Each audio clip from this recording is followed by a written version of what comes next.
Yo, what's up everybody? It's Drewberry and we're back with Snap or Pass. Now the last video I talked about the monetization and a few of my feelings with Marvel Snap right now. And I just really want to quickly say thank you so much for everyone who jumped on and commented. The feedback was amazing, just hearing everybody share their experiences and where they're at with Snap. And I think a lot of people are in the same boat, but are still enjoying the game like me. And like I said in the last video, we're still going to keep up with the content. I still want to do these Snap or Pass videos. Very passionate about the new cards that are coming out and very interested to see if they're going to be good or not. On top of that, down mines, star ratings, all the good stuff. It's still sticking around, but I'm paying attention, close eye on the next patch and the patch after that pretty much. So anyways, here we go with Snap or Pass for White Widow, which is a card I'm not gonna lie, at the beginning I wasn't too thrilled about, and it's really grown on me and it's gone through some pretty wild changes.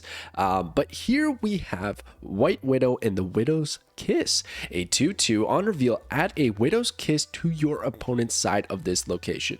The Widow's Kiss is a 0/0 ongoing. This has -4 power. Disable this ability if your side of this location is full. Now my goodness, everybody, okay, it's been driving me nuts how some folks have been interpreting this ability, and I got it real clear cut. I got even a little graphic that's going to show some examples that we know how this one's going to work. Okay, there's actually a few things that are a bit up in the air for me that I have a pretty good hunch on. We'll get to that in the mechanics section of this video, because today with Snap or Pass we're going to talk about mechanics, counters, and some deck lists that I got for you guys. So the spotlight caches, what else can you open up if you choose to roll this week? Well, there's Nico Minoru, who's like notoriously one of the best one drops in the game, so that seems like a great opportunity right there. If you didn't pick her up, she is series 5. And you got Snowguard, who was notoriously terrible on her release in 2023. I don't know when she got changed. I don't know if it's like when Loki came out or something along those lines, but she actually became pretty good. And I would say she's a pretty decent card to have in your collection, Series 4, especially if you like playing Loki decks. But really the prize here is Nico or White Widow. Those are like the two best opportunities in the spotlight caches. So, and some awesome variants too. I gotta touch on that, man. The Peach Momoko Nico Minoru is fire. The spotlight cache variant for White Widow is probably my favorite of hers. And then the Snowguard Max Grek is amazing as well. So those are really good variants, pretty good cards. So it's seeming like a pretty good week, you know what I'm saying? But let's talk about White Widow. All right, so I have 3 examples to illustrate how this card works, okay? So White Widow on example number 1, the location has been filled. We played White Widow and it's sent over to our opponent's side of the location, the Widow's Kiss. As you can see, the Widow's Kiss has -4 power, okay, from the ongoing ability. Normally, you might think, oh, well, if the White Widow's location is full, then it should be disabled because it says if your side of this location is full. But we don't have ownership of the Widow's Kiss. That's our opponent's card now. So if their side of the location is not full, then the -4 power is going to take place, even if we filled up our side of the board.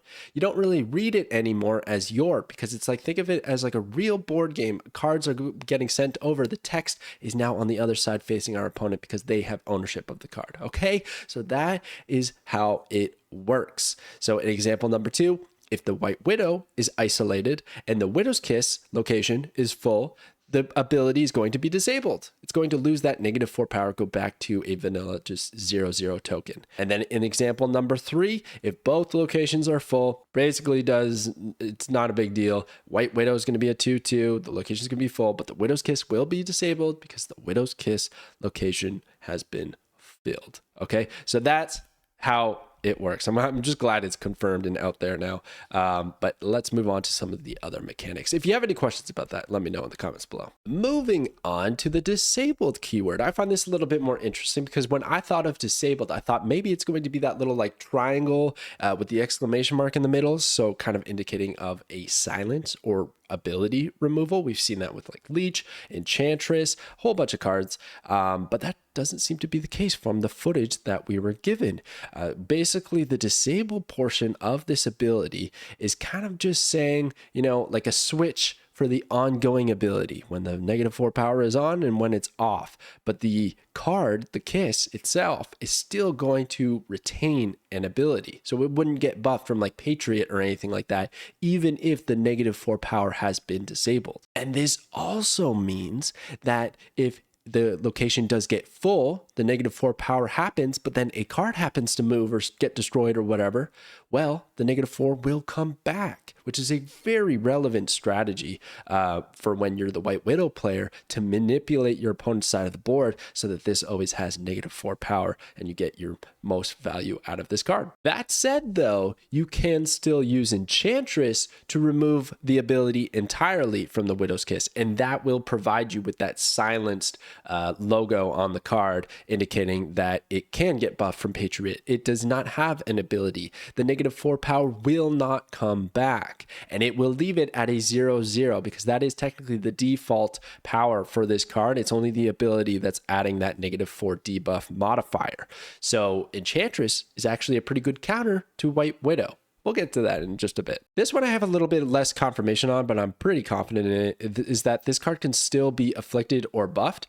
It has very firm text saying this has -4 power. In my mind, that means no matter what happens, this has -4 power, but I'm pretty sure modifiers are going to influence the power of this card, such as like a hazmat hitting it, and then it will go to -5 rather than just go back down to -4 and always be -4. I don't think that's the case. Or you hit it with Ironheart, it gets +2, and then the -4, so it ends up -2. I'm pretty confident that's still going to happen.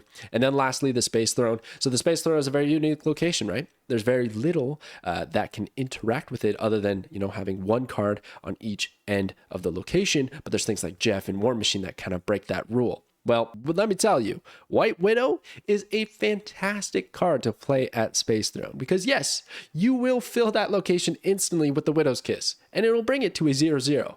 But you played a 2/2 there and now nothing else can be played. So you win the location, provided they don't play Jeff or anything like that. So it's very interesting, and it brings me to one of my favorite parts of this card in the pros section. And that is that White Widow is the earliest available single card clog. And I do not mean earliest in like your series or anything like that. I mean that you can play. So you could look back and think of like a 2-card combination like Old Viper with Hood.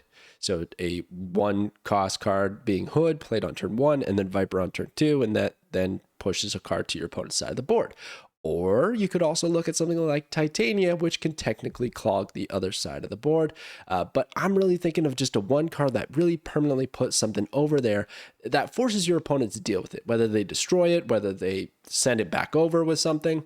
Whatever they happen to do, they have to take action, whereas we just play White Widow and forget about it and leave it there as a problem on our opponent's side of the board, which provides us with so much value in a variety of ways. So in one of those instances is that it might force your opponent, it might put a lot of pressure on them to fill that location earlier than they would have naturally, which is probably a mistake because if you do it too soon, like turn 5, that's really leaving open a turn 6 like Shang-Chi, Enchantress, or just a way that we can deal with it to win that location. So they might rush their play, they might fill it too early, and then we can counter it with some tech cards. So I really like that aspect. And if we do happen to counter it with some tech cards, like let's say Shang-Chi, now it's not just destroying like a 10 power card there, but we're also getting that -4 back on the Widow's Kiss. So that's a huge swing. And another really awesome part about this card that I love, and you guys will know, like I love Green Goblin. When I was on the Snapchat with Alex, we talked about our favorite cards at every cost, and Green Goblin was my favorite at 3 because it's so fun to steal locations. You just play that Green Goblin, it goes into the 4th quadrant of a location. They were planning on playing something big there, they're setting up.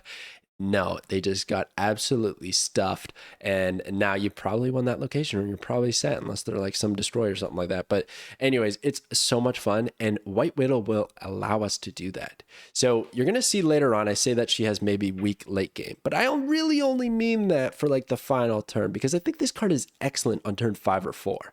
You have that opportunity to fill a location that your opponent might have been hoping to play there on the final turn to put some extra power out there, but now it's just like, oh, you get the Widow's Kiss. So even though it's a 0/0, I don't think you care about that. I think people are going to be way too caught up in playing White Widow at a location that's empty so that it has -4 power. Dude, honestly, do not think of it that way. If you can fill the last spot of a location with a 0/0, that is a W through and through. That's probably going to be a lot better than trying to set up that -4 power. So I really love that aspect of this card. But when we talk about the cons, I really don't have a whole lot of cons for this card. I would say the only downside is like the low end of what might happen after playing it, right? So they fill the location, and what happens is you have a 2/2 and they have a 0/0. So you clogged one spot and you only have 2 power to show for it. So it doesn't have that power swing that you're hoping to get, like a 2/6.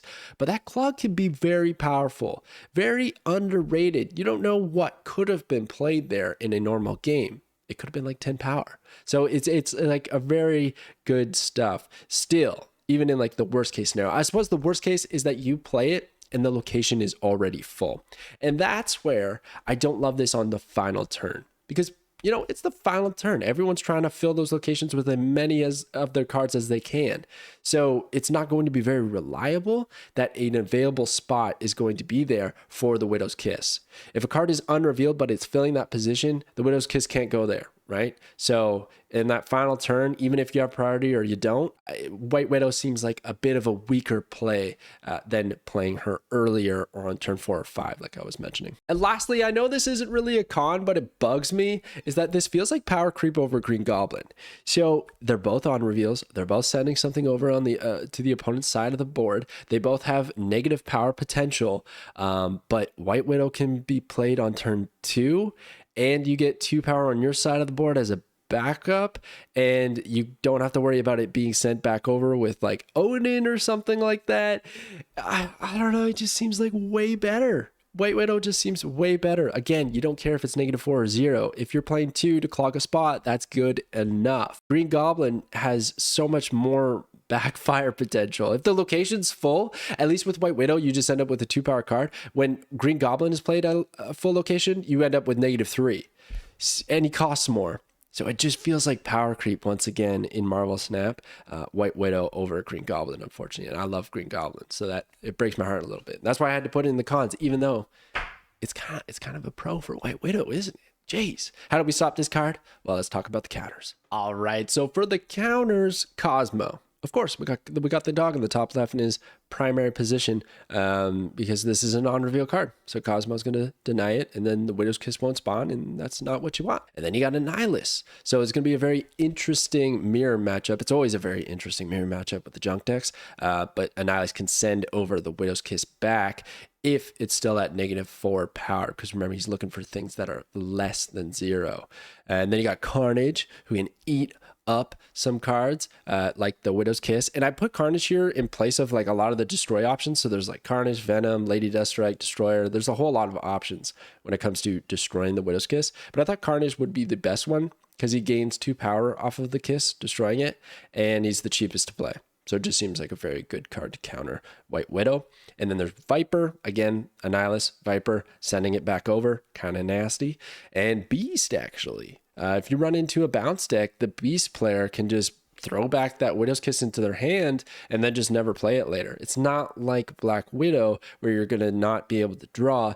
Having the Widow's Kiss in your hand doesn't really matter. It's not going to affect you. You just ignore it and don't play it. Hopefully you don't overdraw. And then you got Enchantress to just shut down its ability so that it's a 0/0. Still, it's going to be there, be a little bit annoying, but at least you don't have to worry about that -4 power or filling the location. So those are some of my counters. I think there's quite a few more. There's a lot of synergies with a card like this, which also presents a lot of counters in a roundabout way. But really, at the end of the day, this feels like a junk card to me, and junk struggles against destroy. So pretty much any variation of destroy is going to give this card a bit of a hard time. Moving on to the key synergies and deck lists that I got for you guys here today. And Cannonball, man, Cannonball turned out to not be such a bad card. Like, definitely not amazing by any means, but pretty solid. And Cannonball works great because you're going to move the highest power card, which is guaranteed to not be the Widow's Kiss, away, or you're going to destroy it And that makes the Widow's Kiss -4 power almost every single time. So that just seems like amazing value right there. You could even look at a Stegron as well, doing something similar, hopefully, if the other locations aren't full. Polaris is another pretty good one because the Widow's Kiss is a 0-cost card. It can't get pulled, but if your opponent's trying to fill it, they're probably playing some 1 or 2 cost cards there. And then you have a good shot at moving one of those over, clogging another lane, and then bringing back the -4 power to the Kiss. Grandmaster, Beast are great options to pair with White Widow. You can even look at Wong, isn't bad at all, straight up just to clog some locations. But Grandmaster is kind of sick because you put pressure in 2 lanes, and same with Beast if you throw it back and play White Widow again somewhere else. So I really like those options paired with White Widow. And then lastly, like I kind of mentioned earlier, but Mojo is actually kind of sick, right? Because then you're putting the pressure on the opponent to eliminate the -4 power, but then if they do, your Mojo might get +6 power. So they got to watch out. I'm not really saying that Mojo is going to become good or anything like that, but it is kind of an interesting pair, and they're not too expensive. I could see like a Sarah build where it's just a bunch of cheap cards and you play them all on the final turn. Maybe something there, maybe something there. Okay, moving on to the deck list I got for you guys. So the junk deck is like the most interesting and probably the #1 home for a card like this. And we're going with the junk queens because we got Celine, the previous junk queen, with White Widow, a new junk queen, Ravonna, another junk queen lately, and Nebula, I think, is an underrated junk queen. So lots of queens, lots of junkin is happening. Oh, even Hazmat. You could even throw her in that category of dishing out negative power, because I really like the Hazmat here. We can hit the Widow's Kiss to make it even nastier. They're going to probably play a lot of cards to fill the location, and we hit them with that -4 Hazmat bomb, which is sick. Another target with Grandmaster. So White Widow or Hazmat are good targets for Grandmaster. Hopefully we don't have too many on reveals on our side because we're going to be dishing out some goblins. We got Green Goblin and Hobgoblin, which are working in tandem with Ravonna discounts. And I really like Nebula in these types of decks because more often than not, you're going to be filling their positions, which means there's less available plays for them to counter the Nebula power increase. So yeah, man, I think this deck is sick. I think it's really good. The only card I'm omitting is Sentry. Isn't that crazy? You could put Sentry over Hobgoblin for sure. I think I went more thematic with it to have Hobgoblin, like with Ravonna and whatnot. But you could definitely take out Hobgoblin and put Sentry. Don't get me wrong. Just was kind of thinking out there a little bit with the Hazmat and stuff like that. Speaking of thinking out there, I was like, oh, well, I got to make a deck with both the Widows. We got to put them together.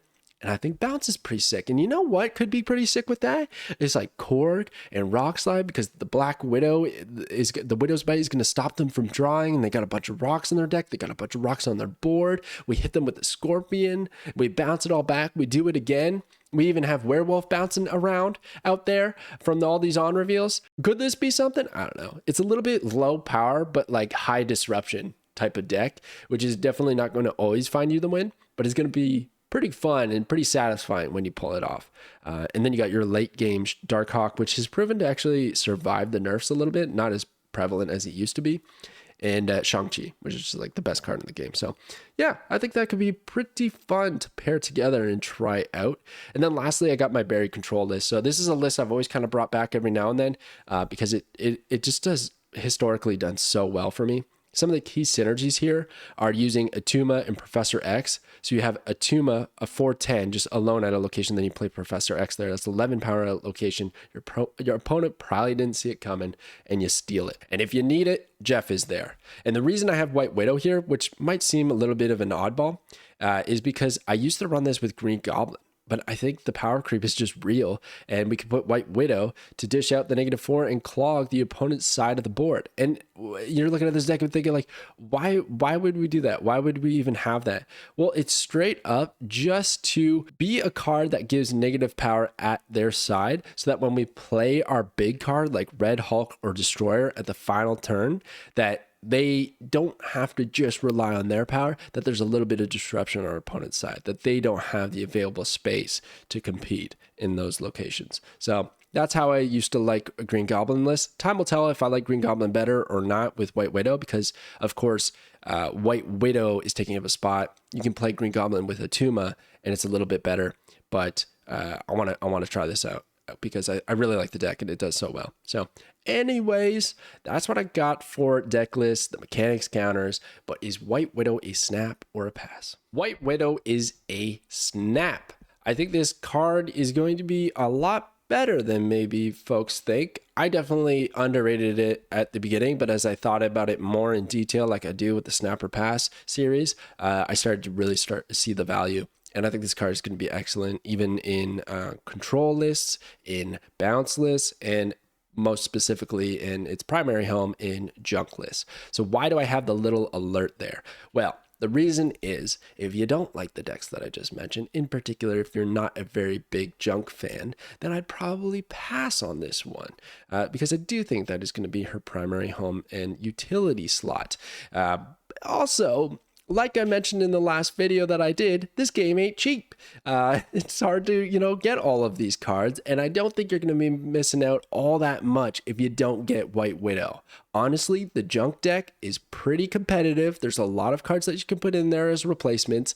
A Green Goblin is a fantastic replacement in literally any other deck, unless like this takes off in a bounce list, which it might. And even then, there's replacements. So I wouldn't like break the bank to get this card, but it's good enough to get the snap on my end. Okay. On top of that, I also want to make this very clear. I don't think this is a card worth getting with tokens. I think this is a card that's very well worth it for spotlight caches because the fallback rewards are excellent. Right? Nico is fantastic. Snowguard is a pretty good consolation prize. And then, of course, getting the tokens kind of sucks. So this is a good week to open up spotlight caches, in my opinion. That's what I'll be doing. Let me know what you think about White Widow and the Widow's Kiss in the comments below. If you have any questions about the mechanics, happy to try and answer them down below. Thank you so much for watching, everybody, and I will catch you guys next time.